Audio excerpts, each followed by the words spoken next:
महाराज ने विचार किया कि अब मुझे युवराज पद राम को दे ही देना चाहिए और पद दे करके भजन करने के लिए निकल जाना चाहिए। हमारे जीवन की सार्थकता भी इसी में ही है। देखो गिनती है ना, गिनती 1 से ले तक 100 तक, वो गिनती भी हमें कितना सुंदर उपदेश करती है। 1 से लेकर जो 10 तक गिनती है, इनके सबके अलग अलग भाव हैं। आप देखो 11 से लेकर के गिनती बोलो, 11, 12, 13, 18 तक एक जैसी गिनती मिलेगी आपको। 19 के बाद अलग हो जाएगा। 11 से 18 तक क्या लगा हुआ है पीछे? रह, 18, 15, 11 से 18 वर्ष तक जहां तुम्हारी मर्जी पड़े वैसे रहो। बचपन है, पढ़ना है तो पढ़ाई करो, घूमना है तो घूमो, हैं? भजन करना है तो करो, नहीं करना है तो मत करो, जैसे तुम्हारी मर्जी पड़े वैसे रह। 18 जैसे तेरी मर्जी पड़े वैसे रह। 18 के बाद क्या आता है? 19, 20, 21, 48 एक जैसी है।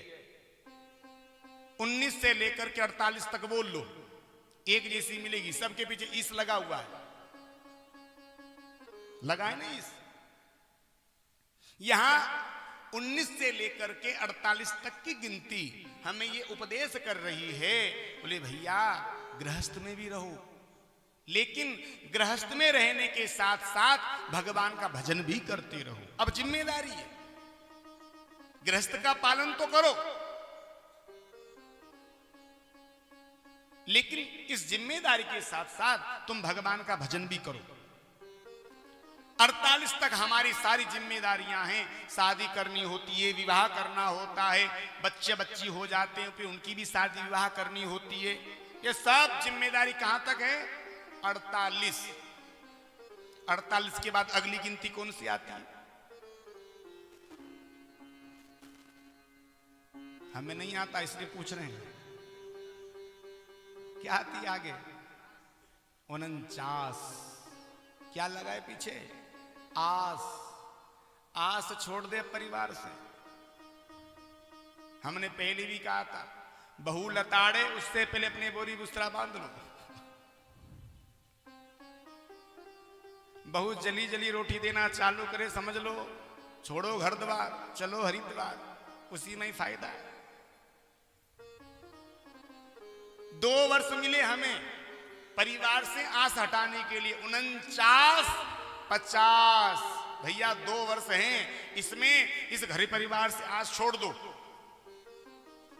2 वर्ष दिए आस छोड़ने के लिए। 49, 50। अब अगली गिनती कौन सी आती है? 51। क्या लगा है पीछे? 1। आस छोड़ करके कहां जाएं? वन में जाओ। कहां तक चिपके रहोगे इससे? वन जाने के लिए कितने वर्ष का समय दिया हमें? 51, 52, 53, 58। 51 से लेकर के 58 तक सब देखो एक जैसी मिलेगी आपको, अलग कहीं नहीं है। सबके पीछे वन लगा हुआ है। बोले भैया ये इतने वर्ष तुझे दे दिए कहीं के लिए?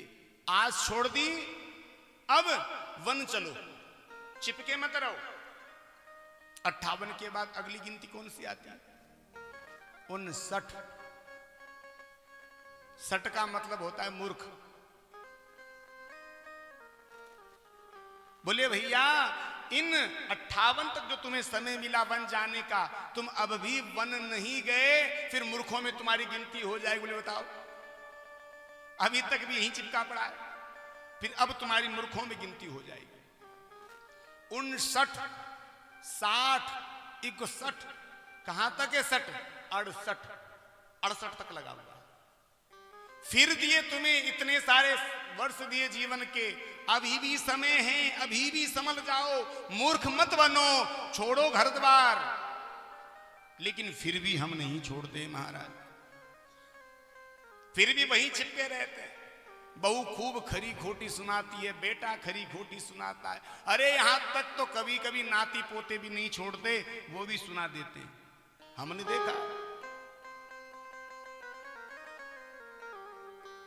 तो 68 तक फिर तुम्हें अवसर दिया, अब भी तुम्हारे पास समय है। 68 के बाद अगली गिनती 69, पीछे क्या लग गया, तरना है तुझे, अभी भी तेरे पास समय है। 69, 70, 78, 78 तक तर लगा हुआ है। 78 वर्ष तक का तुम्हें समय मिल गया। देख, तरना है, अभी भी समय है, अभी भी समझ जा, अभी भी छोड़ दे, अभी भी भगवान के भजन में लग जा। और 78 के बाद क्या आता है, 79, 80, 81। अब भी नहीं संभलेगा तो पीछे हंसी लगी हुई है, 79 हंसी हो जाएगी, समाज के लोग तेरी हंसी करने लग जाएंगे। उम्र हो गई महाराज कितनी, 80 वर्ष की। एक पोता इधर चिपका लिया, एक पोता इधर चिपका लिया, दो के धोती की ये पकड़ा दी, चल बेटा बाजार में। अब भी समय है, समझ जा, नहीं तेरी दुनिया में हंसी हो जाएगी। कहां तक है हंसी, 89, 79। इसके बाद अगली गिनती 90। अब क्या है, अब कोई भय नहीं है तुझे। 99 तक अब कोई भय नहीं है, तेरी मर्जी पे, जब तेरा कोई तारने का कोई अवसर ही नहीं। इतने समय मिले हमें लोगों को, लेकिन फिर भी हम किसी का भी अवसर का लाभ नहीं ले पाए। तो बुढ़ापा संकेत करे, उससे पहले समझ जाना चाहिए। हमने आपको पहले दिन भी कहा था, परमात्मा ने हम सबको जिम्मेदारी तो दी है, लेकिन जिम्मेदारी कब तक दी है, यह जब बालक मां के गर्भ में होता है। संत जन कहते हैं, मां के उदर में, मां के गर्भ में इस जीव को इतने कष्ट भोगने पड़ते हैं, इतनी तकलीफें उसे उठानी पड़ती है, भूतो न भविष्यति। नरक से भी ज्यादा यातनाएं इस जीव को मां के गर्भ में झेलनी पड़ती हैं। और जब ये बालक मां के गर्भ में रहता है, इसे अपना अगला पिछला सब याद रहता है। ये भगवान से कहता है, हे परमात्मा मुझे बाहर निकाल दे। भगवान ने कहा क्यों, बोले यहां बड़े कष्ट हैं, मैं बाहर निकल करके तेरा भजन करूंगा। परमात्मा ने कहा नहीं नहीं, तू भूल जाएगा। नहीं प्रभु, मैं सत्य कहता हूं, इस गर्भ से बाहर निकलते ही मैं तेरा भजन करूंगा। सबके सब परमात्मा से प्रोमिस करके आते हैं, प्रभु बाहर निकालो, बाहर निकलते ही हम आपका भजन करेंगे। भगवान कहता बेटा तू भूल जाएगा। नहीं प्रभु नहीं भूलूंगा, ये तकलीफें मुझसे बर्दाश्त नहीं हो रही, मुझे बाहर करो। भगवान दया खा करके, ठीक है अब तू इतनी कह रहा है तो तुझे बाहर कर देता हूं। और भगवान इस जीव को मां के उदर से, मां के गर्भ से बाहर कर देते हैं। और जब मां के गर्भ से बाहर करते हैं ना, तो जैसे ये बाहर आता है, बाहर आते ही सब भूल जाता है। बाहर जो अंदर बाधा करके आया था, बोले आपका भजन करूंगा, जैसे प्रसव की वायु लगती है सब भूल जाता है। यहां आते ही क्या चल जाता है, बेटा ये तेरे पापा, ये तेरी मम्मी, ये तेरी चाचा है? संत बड़ा सुंदर भाव देते हैं, हो कबहू कियो न भजनवा कैसे बीतेगी, हो कब हूँ कियो न भजनवा कैसे बीतेगी, कैसे बीतेगी रे पगले कैसे बीतेगी, हो कब हूँ कियो न भजनवा कैसे बीतेगी। अरे प्यारे, जैसे इस शरीर को चलाने के लिए हमें अन्न की आवश्यकता होती है, अन्न के बगैर हमारा ये शरीर चल नहीं सकता, ठीक उसी प्रकार से इस मन को चलाने के लिए भी तो भगवान के भजन की आवश्यकता है। ये मन भगवान के भजन के बगैर चल नहीं सकता।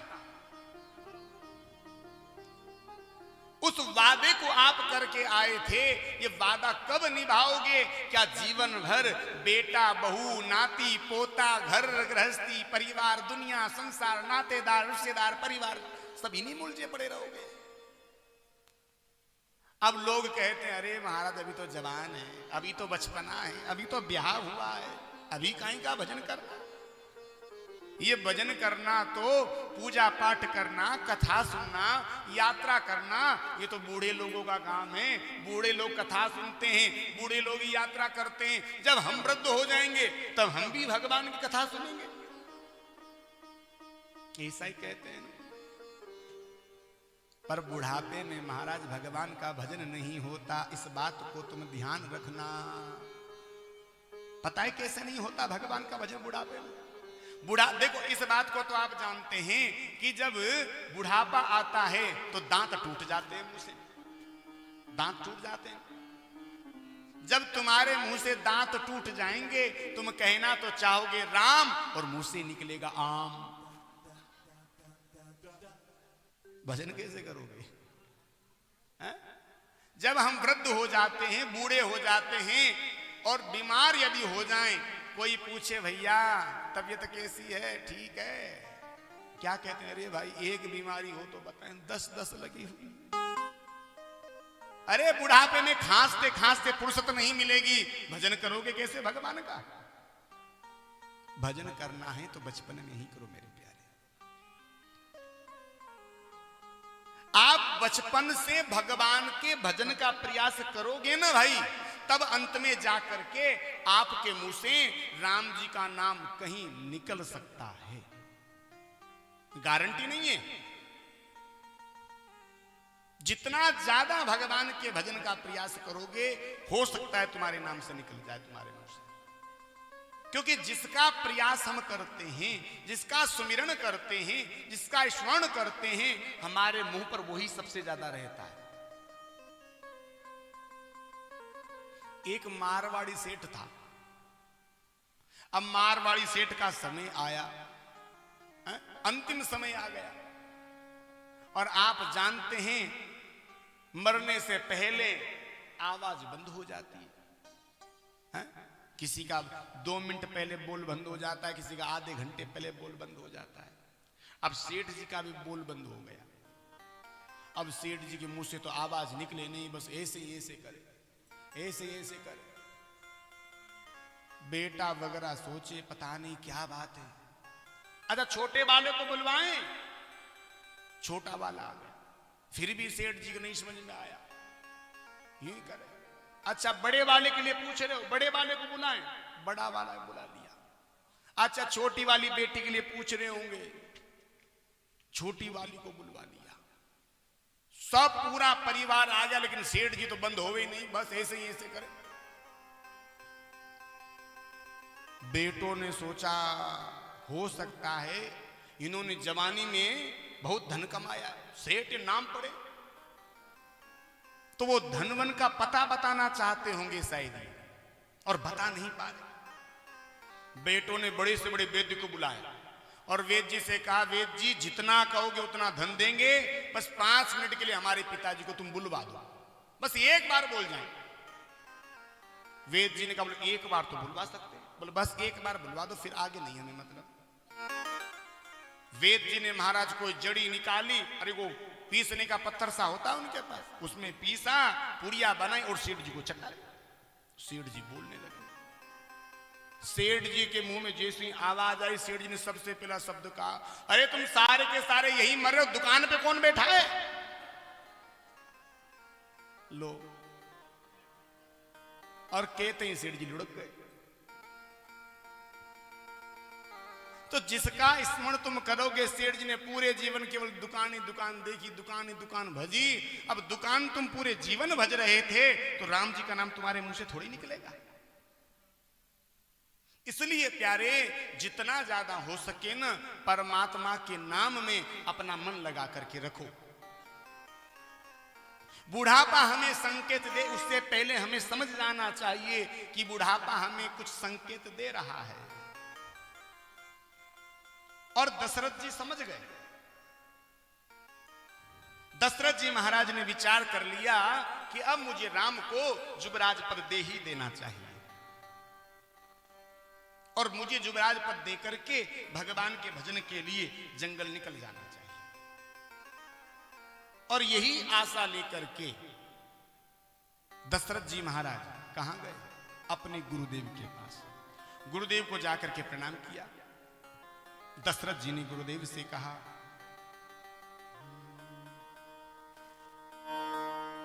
अस अभिलाषु एक मन मोरे, अब अभिलाष एक मन मोरे, अस अभिलाषु एक मन मोरे, अब अभिलाष एक मन मोरे, पूजहि नाथ अनुग्रह तोरे, पूजहि नाथ अनुग्रह तोरे, पूजहि नाथ अनुग्रह तोरे, पूजहि नाथ अनुग्रह तोरे। दशरथ जी गुरुदेव के पास गए, हाथ जोड़ करके प्रणाम किया। गुरुदेव से कहा, गुरुदेव बस हमारी एक अभिलाषा और बची है, और हमें पूरा विश्वास है आप यदि चाहेंगे तो अभिलाषा भी हमारे जीवन की अवश्य पूरी हो जाएगी। वशिष्ठ ऋषि ने कहा, कहो तुम्हारी क्या अभिलाषा है? दशरथ जी महाराज ने कहा, नाथ राम करी आई जुबराजू, नाथ राम करी आई जुबराजू, नाथ राम करी आई जुबराजू, नाथ राम करी आई जुबराजू, कहीं कृपा करी करई समाजू, करी कृपा करी करई समाजू। दशरथ जी महाराज ने कहा, गुरुदेव मेरी अब ऐसी अभिलाषा है कि मैं राम को युवराज पद दे दूं। आप गुरुदेव आज्ञा कीजिए, मुझे क्या व्यवस्था करनी है कि मेरी यह इच्छा पूरी हो जाए। मैं ऐसा चाहता हूं कि अवध के सभी लोगों को अपनी इन आंखों का लाभ प्राप्त हो सके। गुरुदेव ने कहा, बेटा एक बात बताओ, ये तुम्हारी इच्छा है या सबसे तुमने सलाह ली है? दशरथ जी ने कहा, गुरुदेव सब मंत्रियों से सलाह ली है। सभी मंत्री चाहते हैं कि राम राजा बन जाए, राम युवराज पद मिल जाए। गुरुदेव ने कहा, ठीक है, तो गुरुदेव आप आज्ञा कीजिए, कब राम को मैं युवराज पद दूं? कोई श्रेष्ठ मुहूर्त देखिए या पंचांग में। गुरुदेव ने कहा, राजन आप मूर्ख के चक्कर में मत पड़ो। राम जिस समय पद ग्रहण कर लेंगे वही श्रेष्ठ मूर्त हो जाएगा। क्या कहा? राम जब सिंहासन पर बैठ जाएंगे वही श्रेष्ठ मूर्त होगा। मानस हमें भी यहां एक संकेत करती है। क्या संकेत करती है? बहुत से लोग क्या विचार करते हैं, महाराज कथा तो हमें भी करवानी है, मूर्त निकलवाए, अच्छा सा मूर्त होना चाहिए और बढ़िया मूर्त निकलेगा ना तब सप्ताह जी बिठाएंगे। और मूर्त निकलता ही नहीं है महाराज। मूर्त निकलवाते हैं उसमें कोई ना कोई फंगा फंस जाता है। उस मूर्त के चक्कर में तुम भगवान के नाम से कितना वंचित हो जाते हो। कथा सुनने चलना है, अरे 12 से 4 का कथा का समय है और अब तो 3:30 बज गई, आधे घंटे कथा बची, अब जाकर के क्या करेंगे? कल समय से चलेंगे। हाँ, और कल तो पक्का चलेंगे, चाहे कुछ भी हो जाए, 10 काम छोड़ेंगे, कथा सुनने चलेंगे। और लो कल तबीयत खराब हो गई, कैसे आओगे? अरे मेरे प्यारे, भगवान का कोई भी काम करना है ना, मूर्त के चक्कर में मत पड़ो। जिस समय तुम्हारे मन में कोई भी भगवत संबंधी कार्य करने की प्रेरणा जागृत हो जाए, बस उसी समय उस कार्य को कर डालो। कल के भरोसे मत छोड़ो।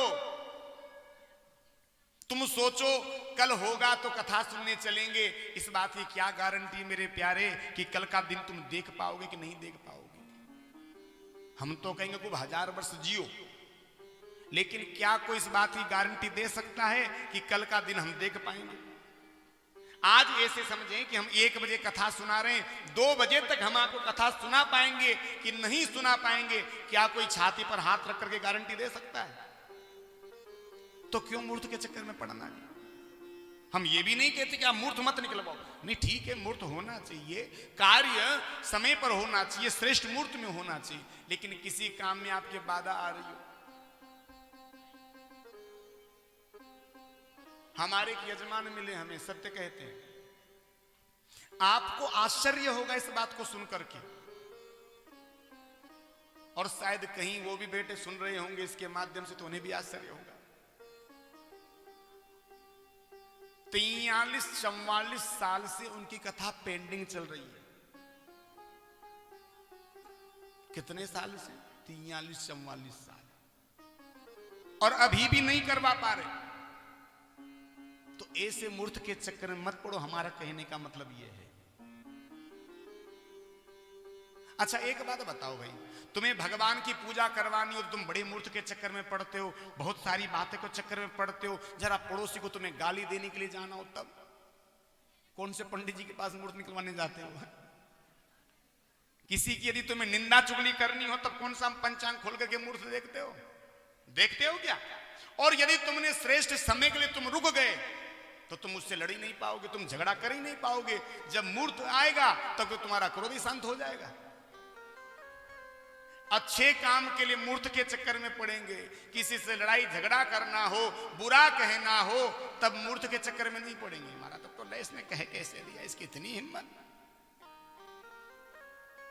गुरुदेव ने कहा, राजन, राम जिस समय गद्दी पर बैठ जाएंगे वही श्रेष्ठ मूर्त है। दशरथ जी ने कहा, अच्छा ठीक है गुरुदेव, राम जी को कल हम युवराज पद दे देंगे। गुरुदेव ने क्या कहा?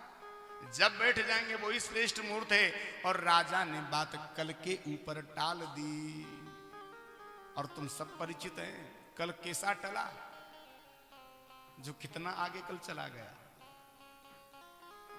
और राजा आए हैं, राजा ने आकर के आदेश दे दिया, तैयारी करो। बड़ी सुंदर तैयारियां होने लगी। बाज गहा अवध बधावा, अवध के घर घर में बधावे बजने लगे हैं, उत्सव होने लगा है, सब लोग बड़े प्रसन्न हैं।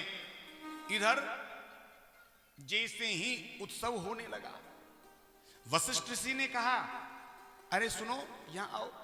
हाँ गुरुदेव, ये उत्सव कैसा हो रहा है नगर में? अरे गुरुदेव, आपको विदित नहीं है?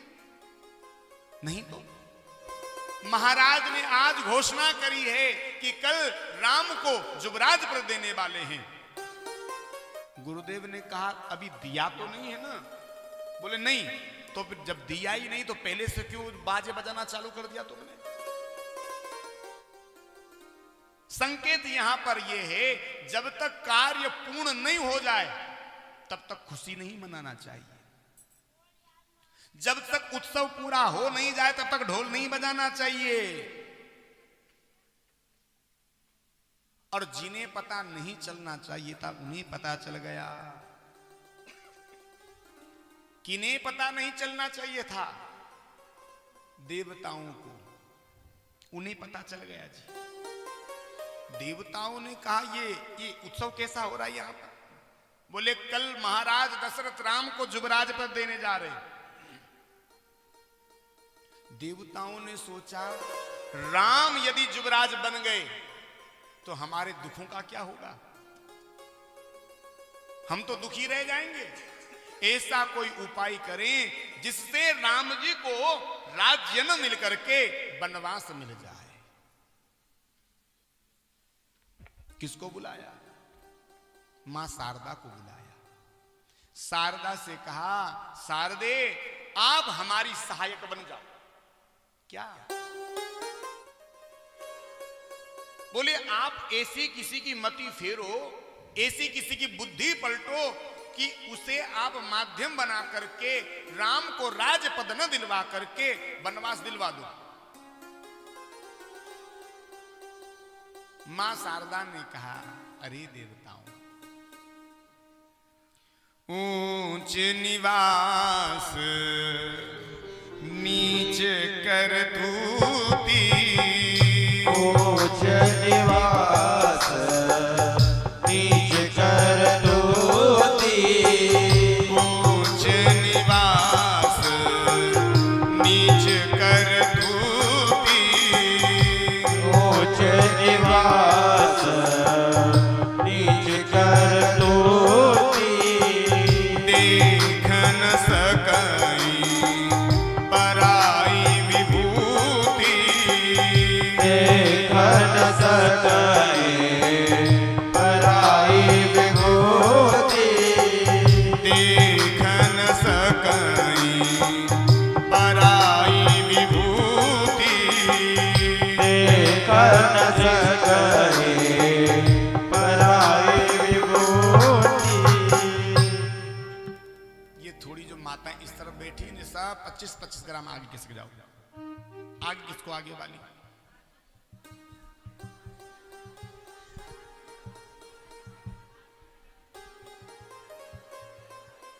बस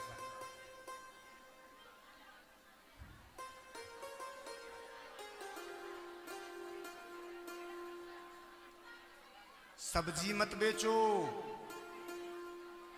अरे मंडी मत बनाओ भाई माताओं, मंडी मत बनाओ। आगे किसकने के लिए कहा है, बातें करने के लिए थोड़ी कहा है हमने। बोली सीताराम भगवान की।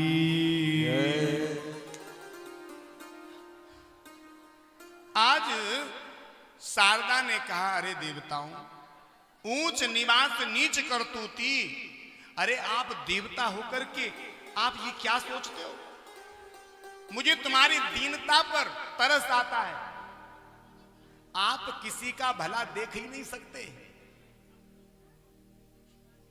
लेकिन शारदे ने विचार किया,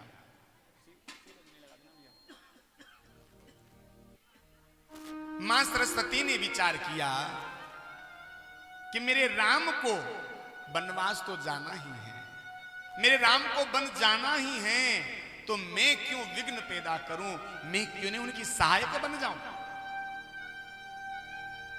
और आज शारदे चल करके अवध के ऊपर आई,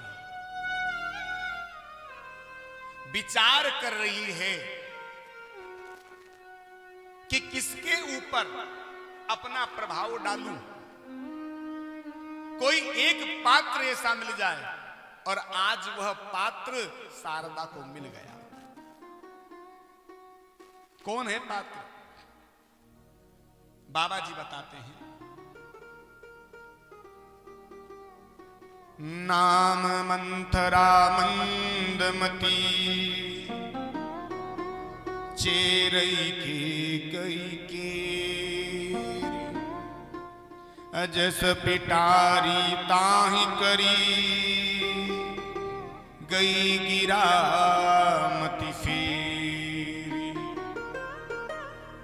मंत्रा के ऊपर आज सरस्वती ने अपना प्रभाव डाला है। मंत्रा चलकर के आई है, मंत्रा घूम रही है। मंत्रा ने पूछा क्या बात है, ये अवध में बाजे क्यों बज रहे हैं? लोग कहने लगे तुझे पता नहीं है? नहीं तो अरे महाराज ने घोषणा करी है, महाराज कल राम को जुबराज पद देने जा रहे हैं। जैसे ही मंत्रा ने सुना, गोसाई जी ने मानस में गाया, भरत मातो पही गई बिल खानी,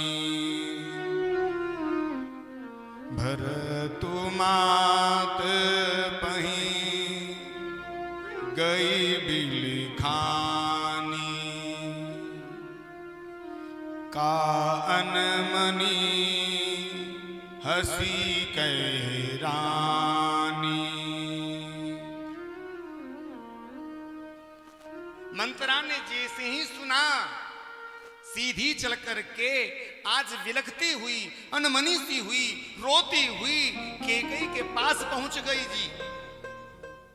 केकई ने पूछा क्या बात है, क्यों रो रही हो, तुम्हारे रोने का कारण क्या है? उत्तर नहीं दे रही है। उत्तर देन ले उबासू, नारी चरित्र कहीं ढाई आंसू। उत्तर नहीं दे रही, रो रही है, सिसकी ले लेकर के रो रही है। केकई गंभीर नहीं हुई महाराज। केकई ने कहा अरे आज क्या हुआ, मुझे ऐसा लगता है लक्ष्मण ने तुझे आज अच्छा मजा सिखाया होगा। हाँ, उसी ने कुछ खरी खोटी सुनाई होगी तुझे, तूने कुछ गलत जरूर किया होगा। मंत्रा ने कहा अरे हमें क्यों कोई खरी खोटी सुनाएगा, अरे हमने किसी का कौन सा क्या बिगाड़ा है जो हमें कोई बुरा कहेगा।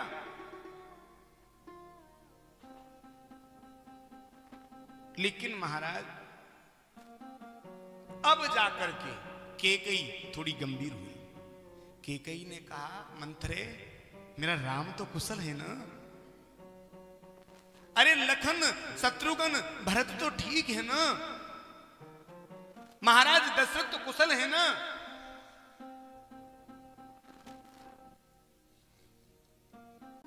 मंत्रा ने विचार किया, बताओ जिसे मैं इसके दिल से बाहर निकालने आई हूं, इसने सबसे पहले कुशल पूछी तो उसी की पूछी, मेरा राम तो कुशल है ना। मंत्रा ने कहा राम ही छाड़ी कुशल कहीं आजू, राम ही छाड़ी कुशल कह आजू,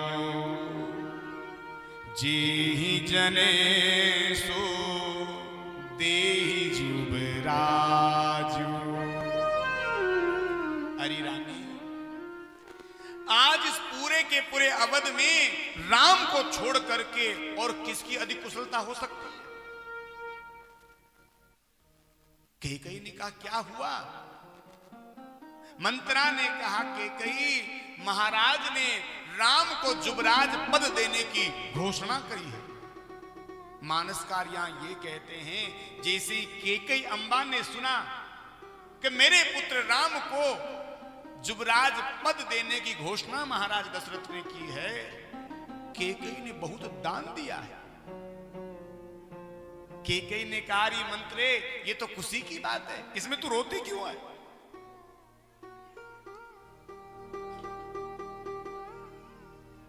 मंथरा ने कहा तुम समझ भी नहीं सकोगी। केकई ने कहा तुम क्या कहना चाहते हो, थोड़ा साफ साफ कहो ना। मंथरा ने अपनी आंखों से आंसुओं को पूछा और आंखों से आंसू पूछ करके कहती है, पुतु विदेश सुन सोचू तुम्हारे, पुतु विदेश सुन सोचू तुम्हारे, जानती हूँ बस ना हूं हमारे। अरे तुम्हारे बेटा भरत और शत्रुघ्न ननिहाल तो सीधा सीधा बोलना, तू बोलना क्या चाहती है? मंत्रा ने कहा, कौन सी हमें हमारी जुबान खिंचवानी, हम क्यों कहें, हमें क्या मतलब है? केकई ने कहा, नहीं नहीं तू बोल, तू चिंता मत कर। मंथरा ने जब ऐसा कहा,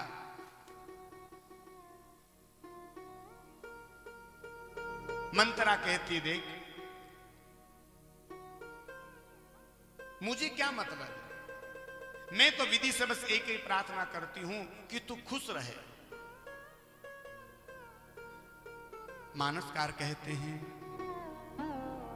जो विधि जन्मो देह करी हो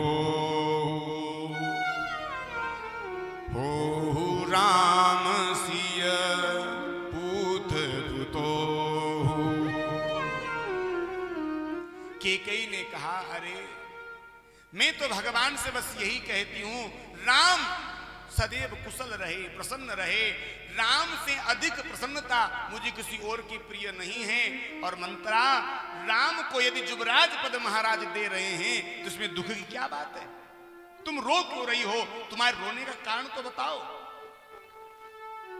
मंथरा ने कहा, को नृप हो हम कहानी, चीरी छाड़ी अस हो करानी।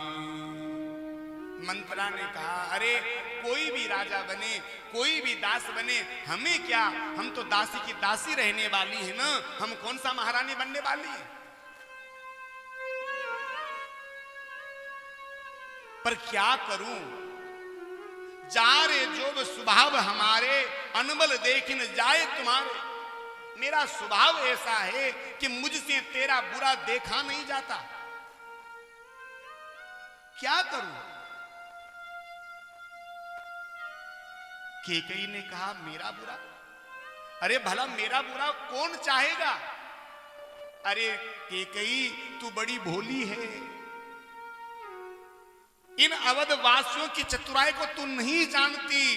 अरे मैं जानती हूं, तू बहुत भोली है, तुझे पता भी है तेरे पीठ पीछे क्या हो रहा है अवध में, तू तो ध्यान देती नहीं है। और उस कौशल्या ने महाराज को अपने चक्कर में डाल करके राम को युवराज बनवाने की घोषणा करवा दी।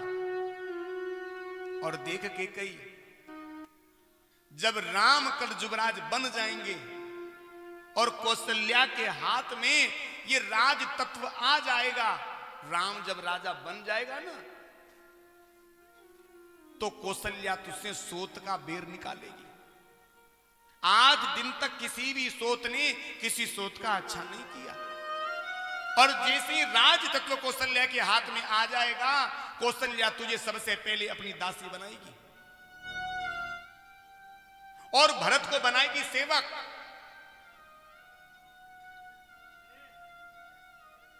जैसे ही महाराज ये कहा, केकई ने कह दिया, देख मंत्रा, यदि मुझे पीहर जाकर के रहना पड़ा ना, पीहर चली जाऊंगी। यदि मुझे कुएं में कूद करके यदि प्राण त्यागने पड़े, कुएं में कूद करके मर जाऊंगी। और इन लोगों ने यदि मुझे पीहर नहीं जाने दिया ना, मैं ऊपर चढ़ करके, महलों पे चढ़ करके अपने प्राणों को त्याग दूंगी, लेकिन कभी भी अपनी सोत का दासित्व में स्वीकार नहीं करूंगी।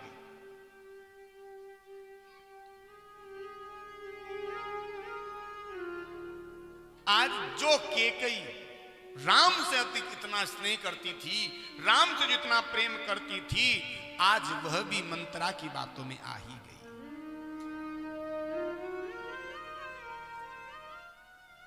केकई अम्बा ने कहा,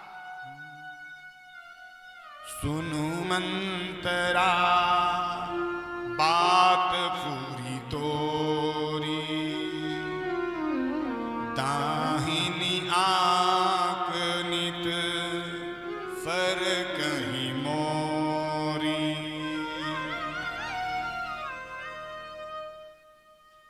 केकई ने कहा मंत्रा अब तू कह रही है ना तो मेरे समझ में थोड़ा थोड़ा कुछ आ रहा है।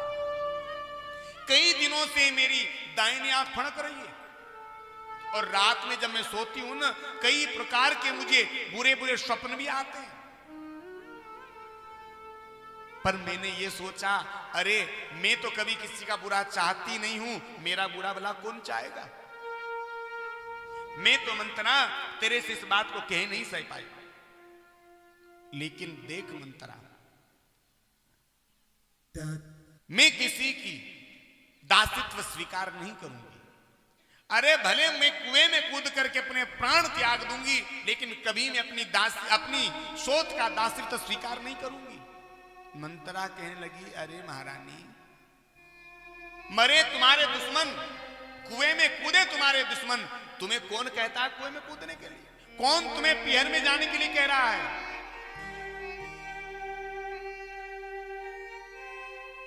कही ने कहा तो क्या कहना चाहती हो? मैं कुछ समझी नहीं। भामिन कहूं तो कहो उपाऊं, हे तुम्हारी सेवा बसराऊं। मंत्रा ने कहा देखो केकई तुम यदि कहो ना तो मैं तुम्हें उपाय बता सकती हूं। कहो तो बताएं। बोले हाँ हाँ बताओ।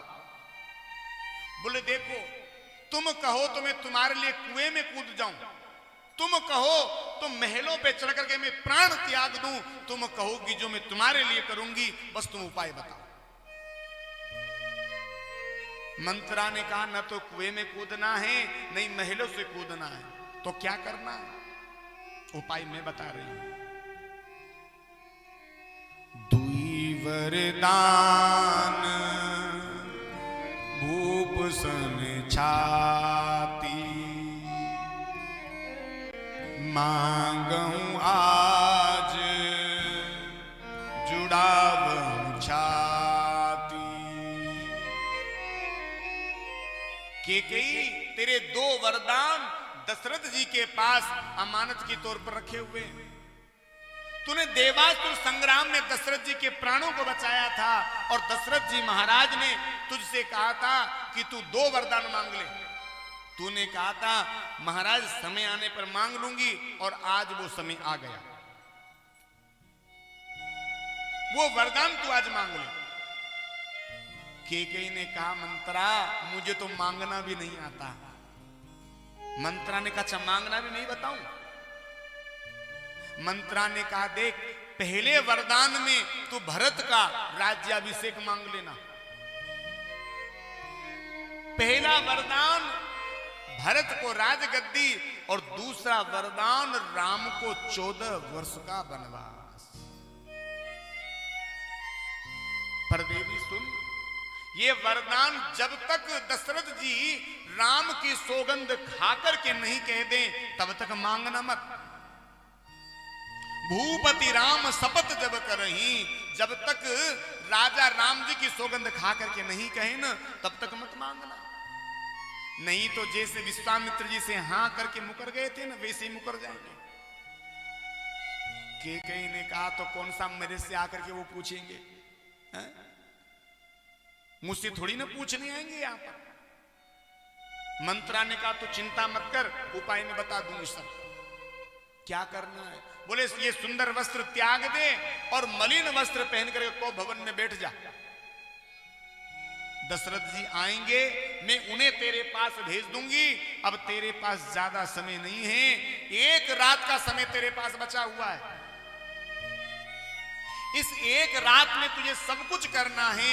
अरे तुझे तो ऐसे फेंक दिया जैसे दूध में से निकाल करके मक्खी को फेंकते हैं ना, वैसे तुझे निकाल करके फेंक दिया। आज इतने दिनों से राम राज्य की तैयारी चल रही है और तू कहती थी ना कौशल्या मेरी बहन जैसी है, राम मेरे बेटे जैसा है, तो क्या किसी ने तुझसे बताया अभी तक कि यहां अवध में क्या चल रहा है? और देख ये आज रात का समय तेरे पास बचा है। आज रात में तू कुछ नहीं कर पाए तो जीवन में कुछ नहीं कर पाएगा। आज जो मांगना चाहती हो ना मांग लेना। दशरथ जी को मैं तेरे पास भेज दूंगी, अपनी छाती को तू ठंडी कर लेना। केकई ने मलिन वस्त्र पहन करके कोप भवन में जाकर के बैठ गए। और कोप भवन में जाकर के बैठी, शाम जब हुई, दशरथ जी महाराज आए। दशरथ जी महाराज ने आकर के मंत्रा से पूछा, मंत्रा कहां है तुम्हारी रानी? मंत्रा ने कहा कोप भवन में। दशरथ जी ने जैसे ही कोप भवन के विषय में सुना, दशरथ जी महाराज के पैर थर थर कांपने लग गए। मानसकार यहां कहते हैं, कोप भवन सुन सकुचे उराऊं, भय बस अगहुड़ पर ही न पाऊं। दशरथ जी महाराज के पैर डर बस, भय बस आगे नहीं बढ़ पा रहे। दशरथ जी कौन है? दशरथ जी के लिए मानसकार लिखते हैं, सुरपति बसहीं बाहुबल जाके,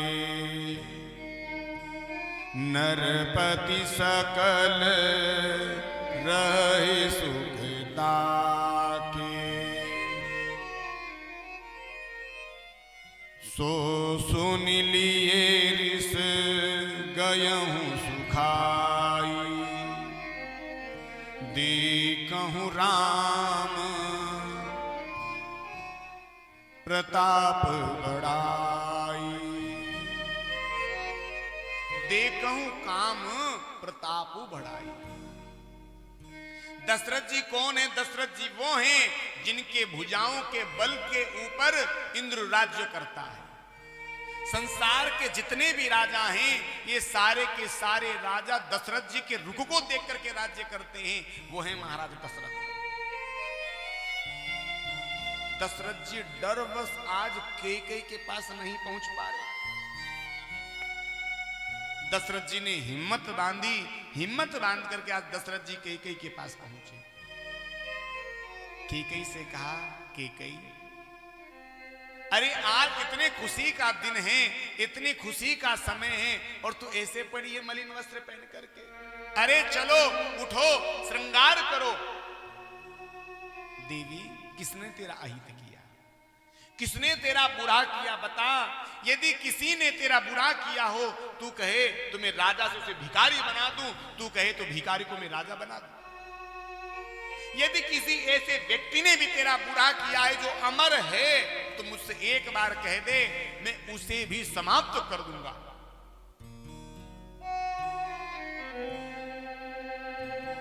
कैकेयी ने कहा,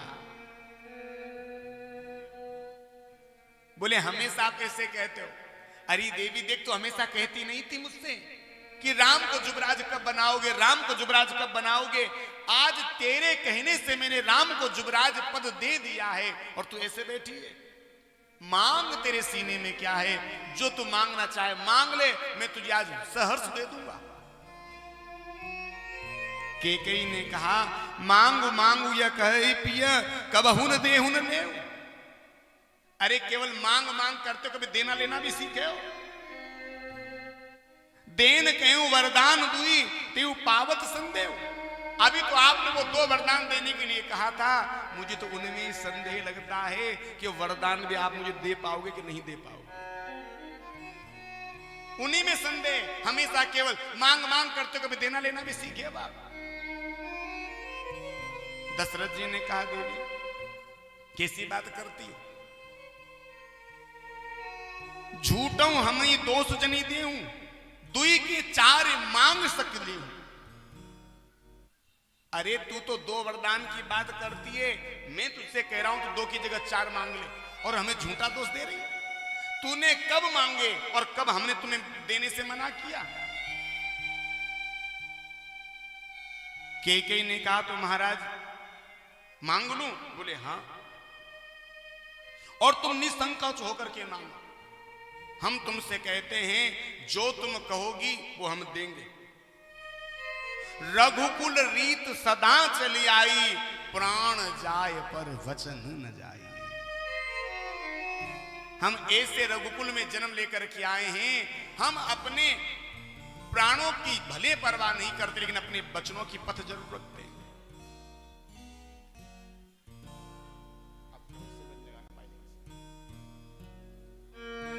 मैं राम की सौगंध खा करके कहता हूं देवी तुम जो मांगोगी ना सो दूंगा। और जैसी राम जी की सौगंध आज दशरथ जी ने खाई, कैकेयी अब सावधान हो गई। कैकेयी ने कहा महाराज मांग लूं? बोले हाँ हाँ देवी मांग लीजिए। सुनहु प्राण प्रिय भावत जी का, देहु एक वर भरत टीका।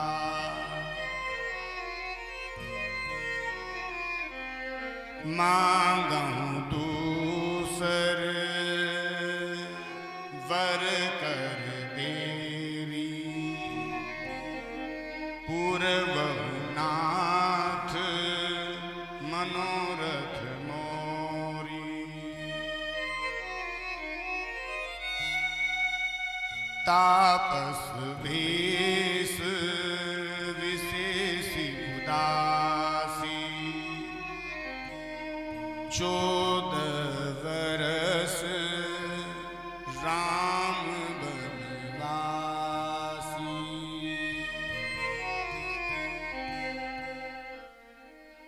कैकेयी ने कहा महाराज देख लीजिए आप, आज मैं अपने लिए मांगने जा रही हूं, अपना भला सोच रही हूं। कैकेयी अम्बा ने पहला वरदान मांगा। आपने कल घोषणा करी है कि आप राम को युवराज पद देंगे, लेकिन मैं कहती हूं कल का जो युवराज पद देंगे आप राम को न दे करके मेरे बेटे भरत को देंगे। दशरथ जी ने कहा कोई बात नहीं, राम और भरत मेरे लिए समान हैं, ठीक है हम कल का जो राज्य है वो भरत को दे देंगे। और जैसे ही दूसरा वचन कैकेयी ने मांगा, 14 वर्ष राम बनवासु। मानसकार कहते हैं यहां पर गोस्वामी जी ने अपनी कलम को तोड़ दिया महाराज। तुलसीदास जी रोने लगे हैं। तुलसीदास जी कहने लगे मैं मेरे प्रभु को क्यों वन भेजूंगा, मैं मेरे प्रभु को वन नहीं भेजूंगा। और गोस्वामी जी ने इस मानस को लिखने का कार्य बंद कर दिया। 3 दिन तक गोसाई जी बैठ करके रोए। मैं ऐसी कथा को लिखना ही नहीं चाहता जो कथा मेरे राम को वन भेज दे। हनुमान जी महाराज आए, हनुमान जी ने समझाया गोसाई जी को, गोसाई जी ये तो प्रभु की इच्छा है। आज जैसे ही दशरथ जी महाराज ने इस बात को सुना, एक बार तो अवधेश समझ नहीं पाए कि कैकेयी मांग क्या रही है। जब दशरथ जी शांत हो गए तब कैकेयी ने कहा क्या हुआ, चुप हो गए? क्या मैं आपकी ब्याहुता पत्नी नहीं हूं या भरत आपका बेटा नहीं है? दशरथ जी रोने लगे। दशरथ जी ने कहा कैकेयी, राम और भरत में कोई अंतर नहीं है, राम और भरत दोनों एक हैं। मोरे भरत राम दुई आखी, सत्य कहूं करी शंकर साखी। राम और भरत दोनों मेरी आंखें हैं, मैं सत्य कह रहा हूं, शंकर जी की सौगंध खा करके कहता हूं। देवी तुम हर बार कहा करती थी कि राम को कब युवराज पद दोगे, कब युवराज पद दोगे। इसी बात को ध्यान में रख करके मैंने राम को युवराज पद की घोषणा कर दी। मैं मानता हूं मेरे से ये गलती हुई है, मैंने तेरे से नहीं पूछा। पर देवी मैंने छोटे बड़े का भेद रख करके राम को मैंने राजा बनाया है। तू कहती है ना मैं राम की जगह भरत को राज्य कल दे दूंगा, लेकिन कैकेयी तुम जानती हो ना, कहूं सुभाव न छलु मन माही,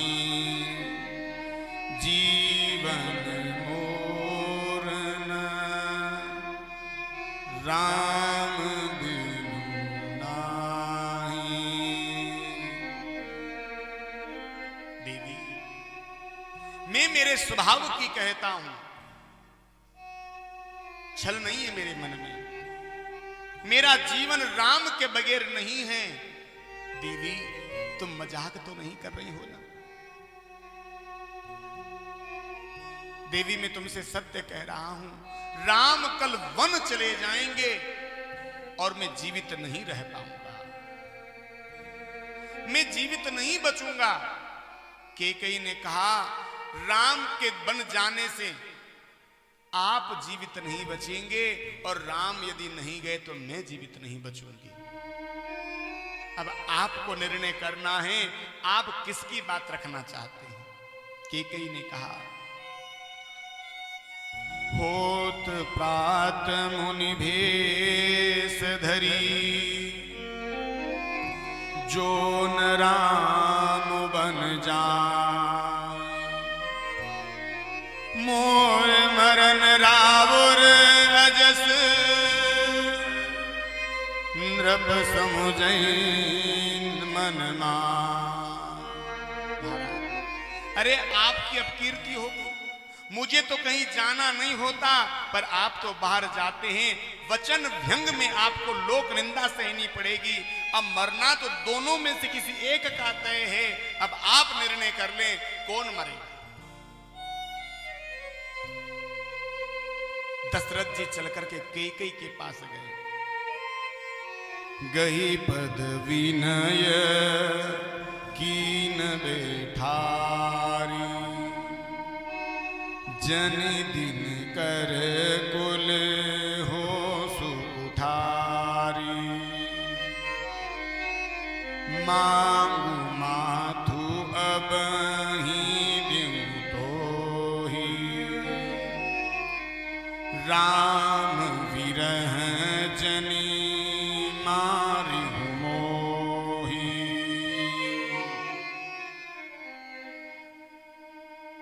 दशरथ जी महाराज ने कहा, बोले देवी, अरे तू मुझसे मेरे सिर को मांग ले, मैं तुझे अपना सिर अभी काट करके दे दूंगा, पर मुझसे राम को मत मांग।